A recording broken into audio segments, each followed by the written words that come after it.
Hello, this is Robert Rickover at Alexander Audio, and today my guest is Imogen Ragone, an Alexander Technique teacher in Wilmington, Delaware. And we've had an earlier conversation about website design and placement for Alexander teachers, and today we're going to talk about social media. Imogen is active on Facebook, on Twitter, on LinkedIn, and on Google Plus, and she's been doing a lot of reading, studying social media, working on it. She's the person I go to whenever I have a question about social media, and we're just going to talk about the usefulness of that for Alexander teachers. Imogen, welcome to the show. Oh, thank you, Robert. Glad to be here. So, Imogen, I guess assuming that someone has an Alexander website, why might it be useful to take the next step into social media?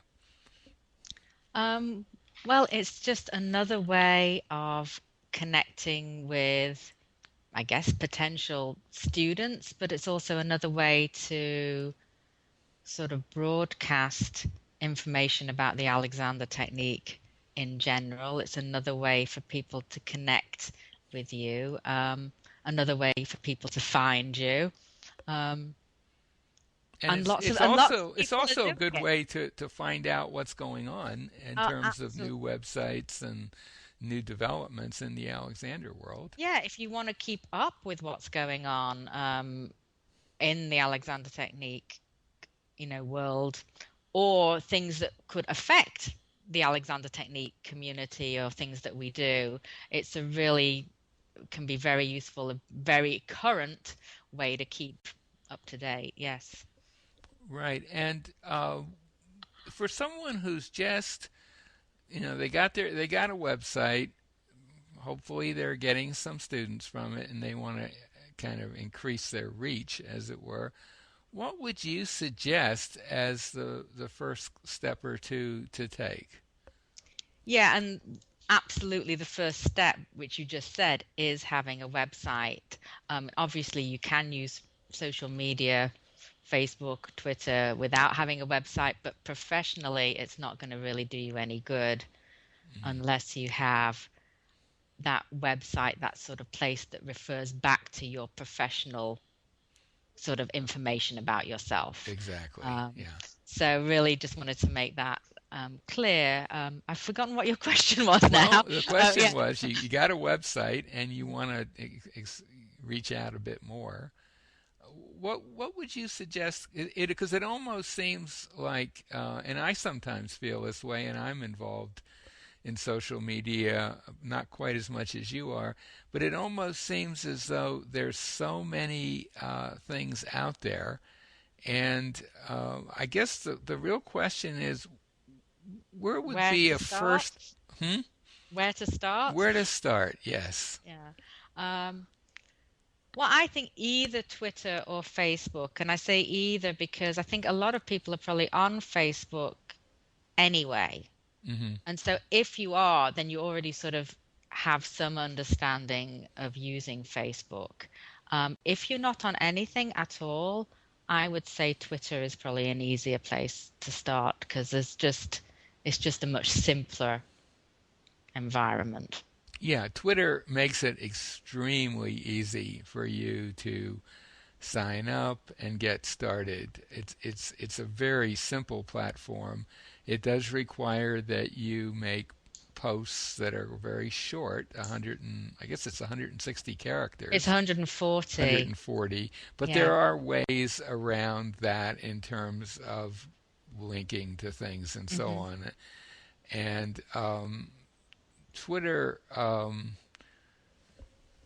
Twitter has a pretty big reach. I think Facebook probably has a bigger reach, but as you say, if you're completely new to the process, Twitter would be the place to go. And Yeah, I'm not sure. I think there's slightly a lot of the same people are on, but there's also a slightly different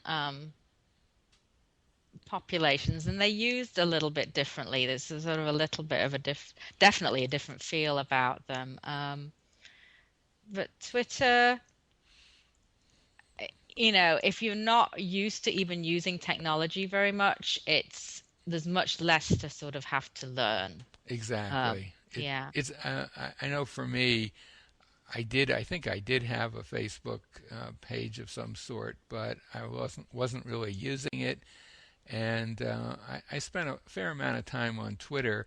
And then one thing you can do with Twitter is you can set it up so that your tweets are automatically posted on your Facebook page. So Yeah, you and could I've break into come it that way. to, yes, that might be good to start, but I've actually come to realize or listened to and read some information on that if you're connecting with this, so if someone finds you on Twitter and they're looking at your posts and they find that it's interesting, and one of the good things about Twitter is you don't have to be friends. You can follow who you want and you can not follow who you don't want, but it doesn't have to be a two-way Right, right. thing.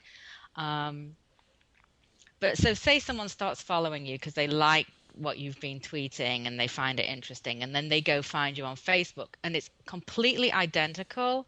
Hmm. Then there's like, well, there's no, I think, I think that's if you just really a get it, short-term thing. yes, I think, absolutely, that could sort of get you started and having a presence there. But right, long term, it's probably better to.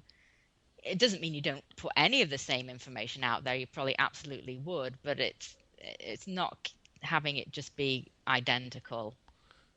right. Does that make sense? Yeah, I think so. And the other thing is, I guess, if Facebook is going to be the second place you develop, um, having your tweets go to your Facebook account will get you to the magic number, which I think is 25 friends, that allows you to have a page, a different kind of a page, and you understand that better than I Yeah, do. so maybe I should just explain this. So, to sign up for Facebook, you sign up for a personal profile, and you have to have that to do anything on Facebook, and that is you as Robert Rickover or me as Imogen Ragone or whatever. So it's personal, and according to their um, terms of service or however they word that, this is not supposed to be a business platform. Um, Obviously, you can be putting stuff about what you do, but it shouldn't be, a purely business um, thing. This is social. It's supposed to be social, right? I guess, You're supposed first to of have all. some real friends out Yeah, there. this is supposed to be real friends, right? Yeah. Yeah. But once you have that personal profile, you can set up what's called a page, and that page can be as a small business or a public persona, or celebrities have them, and and their pages that you don't have to be friends with people. People don't have to be your friend to get your updates. Um, And do you know what there's the a like. number? Do you know what the number is these days? Is it? Yeah, it is 25. You can set up the page and you can have three people following it, Mhm. or liking it, which is actually what they have to actually click the like button to do it. Mhm. Once you get to the magic number of 25, you can do something which is called getting a custom URL. And what that actually means, instead of having the web address for your Facebook page be facebook.com/gobbledygook and loads of numbers, and that doesn't make any sense, is you can have facebook.com/complete guide to the Alexander technique, or whatever it is, as your actual address, which of course is much easier for people to remember, and or if you want to put it on other information. Right. So that's what that magic number is really about. Is that you I can think actually, it gives it some, like it's like it's verifying it. right. Yeah. I think for most people, acquiring 25 friends on Not Facebook's friends, likes. no, but likes or no, you have to have the friends though first, right? or Oh, do do you? you? Yeah, I I don't think you think have to so. have anyway, to get No, to that no, minimum yeah, level yeah, is a pretty, oh, maybe yeah. they have to like the page Yeah, you before have to you have can. 25 people like the page to Okay, get that. that number, Yeah, that easier to use yeah. address. Well, there are plenty of Alexander teachers out there on Facebook, many of Oh, whom yeah. have pages, and I think it's pretty easy. You can even put a little post requesting that people like your page, and Yeah, in fact, they have a nice thing now when you set up the page, and you can actually do it at any point. Is there's a thing to click, invite your friends, and you could either, if you, which means all the friends of you on your personal profile. These are your friends on Facebook, mhm, mhm. and you can click that, and you could actually send out a little Facebook message to everyone, or you could just maybe go through and select the people you think might be interested. So you don't have to do a sweeping, you know, thing that goes to everyone. And I also do have started doing that if I become friends with like someone who is maybe a student of mine or is another Alexander teacher who I think might be interested to see my page. I'll just click that invite and send it to them. Right, Yeah. and the kind of address you might have on Facebook would be, let's say you're an Alexander teacher in Wilmington, but Hmm. not you, but say another teacher. Your address could be facebook.com/Alexander Technique Wilmington or Yes, and that might something be better along than those what I lines. have, but and that is the thing, and why I'm not changing what I do have, in part, is once you do get this, it's called your custom URL, then it is set. You cannot change it. You can't change it. But Facebook, You can. there's really a huge reach with Facebook. And there is actually something new even for your, I don't know if you even know about this, Robert, for your personal profile, you can allow people to subscribe to it. I haven't done this, but if you're not really using it in an extremely personal way, or you can just choose which posts you want to be completely public. So it's sort of getting around the idea. So they're not your friends, but you can actually have people subscribe. It's sort of like an in between of having a page. And have you come across that yet? I have not come across that, but there are a lot of little tricks to Facebook, There are. and Facebook is always evolving and There are. And you creating have new. to be You have to keep prepared up a little for bit, that one it's going to keep changing. right? So But Alexander teachers should be good at working with change and and yeah, doing that. and there are enough teachers now on Facebook, many of whom have pages as well as personal profiles, that you're kind of joining a little community there that often reinforces, each one reinforces the other, because if you post something about the Alexander technique on your page, very likely other people will also share that link, and so there's a lot of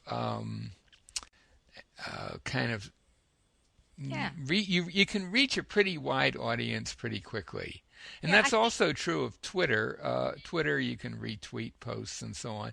So it's you can actually end up reaching quite a few people on either one of those two social media yeah. sites. I mean, the idea is if you put something out there that's maybe an article on the Alexander technique that you found, Hmm. another teacher or anyone it doesn't finds that and they could share it with their friends and then one of their friends sees it and shares it with their friends and Hmm. so that's sort of what the hope is, that the reach has a lot more potential than just our own friends. Exactly, Yeah, exactly. And we're talking in early 2012, and for reasons I don't fully understand, the last couple of months, there has been a big increase in the number of Alexander teachers using Facebook and creating Facebook pages. So, really, the more the merrier, as far as any one teacher is concerned, in terms of reaching a wider audience. So maybe we should talk briefly about Google Plus, the hot new thing on the street. Well, I don't know. I have a personal profile. It's most similar to Facebook, I would say. Um, I have a personal profile, and I do have a business page now, which is actually only in the last week. And I have to say, I hardly use it, but I am trying to use it just a teeny bit. Maybe put one post up a week or something. Hmm. Um, it's not taken off yet in the same way, or not that that I am sensing. There's in the same way that Facebook has right now. But I think what I've read is that it is part of Google, and Google is the biggest search engine in the world, and Google uses Google Plus as part of it's sort of part of how they rank things, their algorithm. Hmm. And so having some presence there is probably important, Hmm. if you're Hmm. interested in having your information show up Right, in right. search engines. So, From everything I've seen, the jury's still a little bit out on Google yeah. Plus. There are Yes, people who think it's better than Facebook in terms of its structure. it may be better, but it's not being used by as many people. I mean, I think a lot of people have signed up, but they're not using it like they use Right, right. Facebook. Yeah. So I would say for right now, for someone starting out, as No, you you say, don't. You Twitter and don't need to Facebook start. You don't need to start with that. with Google Plus. uh, And then there's LinkedIn, which I have some bit of information there, but I don't really use it actively. But I keep getting requests to whatever it is there. Is it like they call it connections. Yeah. connecting with people? And Yeah. pretty much I accept those if I have any idea who it is. But I have to say LinkedIn is a real mystery to me. Yeah, and I don't think I completely get it. It is more of a business environment. It's more corporate, if you like. It's you can post your resume, and you can put if you are looking for work or all these sites are for networking. And if you think of it, networking as you would in person, that's maybe a useful thing, as rather than thinking of how you are online as being totally separate from how you are in person. I Hmm. think it's sort of, but LinkedIn is definitely a more business Right. That's what it environment. seems And I like. think even if you do nothing else, set up your LinkedIn profile, link it to your website, put your information out there. And if nothing else, people can at least see you. It makes you look like a legitimate business person. If you put up a very simple profile on LinkedIn, you'll get 3 or 4 emails a week from people who want to connect with you there. And most of them are going to be other Alexander teachers or students of the technique or whatever. And there's no reason not to do that. I suppose it raises your profile to have a lot of Yeah, people sharing. it does. And I mean, this is what, you know, again, I've not done that much with it, but there's a way on LinkedIn for people to give recommendations for each other. Um, Hmm. and that I have one, Hmm. Oh. a student, Oh, gave I'll me. have to check I Yeah, hope I have a recommendation yeah, I think somewhere. you would know probably. It was I may sort of, not.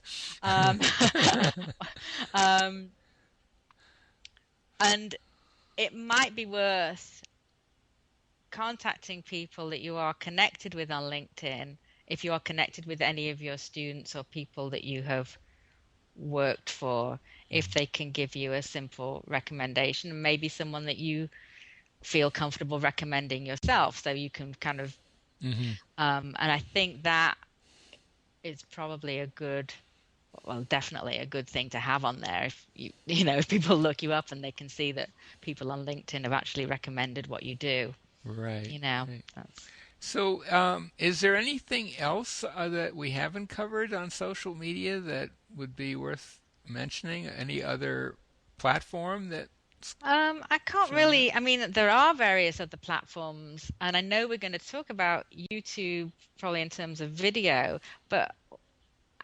YouTube actually is sort of another social media site as well.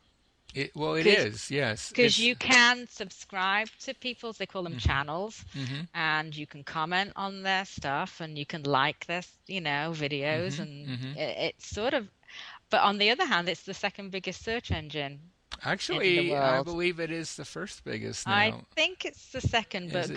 Google has them both. Yeah. YouTube's I um, think it was last year that is it? YouTube actually exceeded Google in Wow. terms of number of searches. Pretty amazing. Well, again, they're both Google, and Google is really the number one place you want to be found when people are looking you up. So, Hmm. um, So but realistically, to be on to use a YouTube, oh yeah, you've got to you need be a doing video, video, videos. Yeah. So, absolutely, yeah. So, um, that was just a sidetrack because you asked me about any other yeah, social media sites. yeah. The only other thing I can think of in terms of what we've been talking about, going back to Facebook and Twitter, is just what we post on those different sites and how um, Facebook's a lot more visual an environment. So, posting photos and videos and links that have a good visual content, I Hmm. think is a very practical thing to do. Um, on Twitter, um, you can link to anything in your tweets, and in fact, I think Twitter now automatically shortens them. Oh, is Some, that right? yeah, there's a lot that it seems to automatically shorten, Mm. because a lot of web addresses for articles and blogs in it, for instance, can be very long and would not fit, or they would completely take up your 140 character Hmm. space. Hmm. You definitely need to shorten it, but that's one nice thing. Twitter's sort of shortening it for you now. So, Oh, okay. Because there are um, or services that'll if it, shorten it as uh, well. I didn't know that Twitter did it. When you but mentioned yeah, blogs, by the way, yeah. which, as you say, often have extremely long addresses, that's another thing that has kind of surged in the last 2 or 3 months. Students, teachers primarily, some students, uh, creating some really nice Alexander Technique blogs, and they are perfect for tweeting and for putting on Facebook. They Absolutely. are just perfect for And I'd that. be happy for anyone to tweet my blogs or put them on Facebook because I recently started blogging too. Yes, you have. Yeah, Yes. yeah. Um, One little note is that I do wonder if everything you post on either Facebook or Twitter is a link. It might be useful to have some posts that are, just you saying something or Hmm. inviting people Hmm. to ask questions, especially um, for people who it's really for their personal practice. That we're not just putting out other people's stuff. There's some stuff that's helping people find out something about you as a teacher or you. Sure, you can There's, do that. Well, you can do that better on Facebook, I guess, than on yeah, Twitter. you can do it on both, but I think it's useful to, even though you might primarily be putting out, links, it's useful to have a bit of stuff that's just a short post, Right, and right. yeah, yeah, And I think probably coming to the end of our conversation, but it's worth mentioning in this context the Alexander Technique email group, which has been around for a long, long time. And if you're not on that, you're missing out on some good stuff. But I would say that group used to perform some of the functions of Facebook and Twitter, as sort of sharing new websites, new blogs, and so on. Most of that has shifted away from the email group, but it is a great place for people to ask questions of yeah. Alexander teachers. It's Especially if they don't want it to be completely sort of public, or exactly, they yeah. want something more lengthy, because social media is really not, Facebook's more wordy than Twitter, but even that you don't want it to be, right. really long. But So typically, the email group is now used by sometimes by teachers. So they'll have a student that they have a question, a student with a particular condition, and they want to know if other teachers have had experience with it, that sort of thing.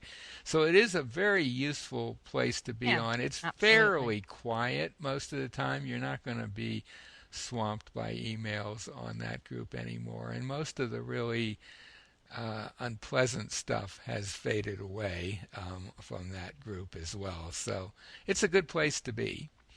Hmm. And I think that's that. I think we pretty much covered it as of early 2012. 11 rather. I'm guessing 11 or 12. What is it? 12. 12. My 12. God, I can't even keep track of the anyway, I'm sure we'll be doing an updated conversation on this in a year or so. But as of now, I think we've pretty well covered the field. What do you think? Yeah, as far as social media, I think we did. I just wanted to just note if we mentioned blogging, and I know there's probably many teachers who either not interested in writing or don't have the time, but I would just put out there is if you do see a blog, maybe by another teacher or by anyone that has something relevant to the technique that you could make a useful comment that would relate back to the technique, it can be a really useful strategy to actually put a comment in On the blog? other people's blogs. You don't Yes, need it. absolutely. Yeah. And if you have a website, link that to your name. You always have to sort of sign in to comment on a blog. It's just Hmm. put in your email address and your website, and it's and that's the email address is private, by the way. That's not publicized, Right, but right.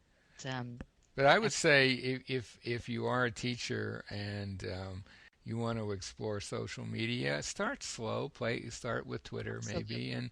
and I think you'll very quickly get a feel for what's going on out there. You have to kind of be there to really Yeah. appreciate it, I think. And you have a nice page with information on getting started Hmm. with it on your site. So, there's definitely help out there to get you started. Okay, well, I think we've covered it. My guest has been Imogen Ragone, an Alexander teacher and website designer in Wilmington, Delaware. And Imogen, thank you so much for being on the show. Oh, you're welcome. Thank you, Robert.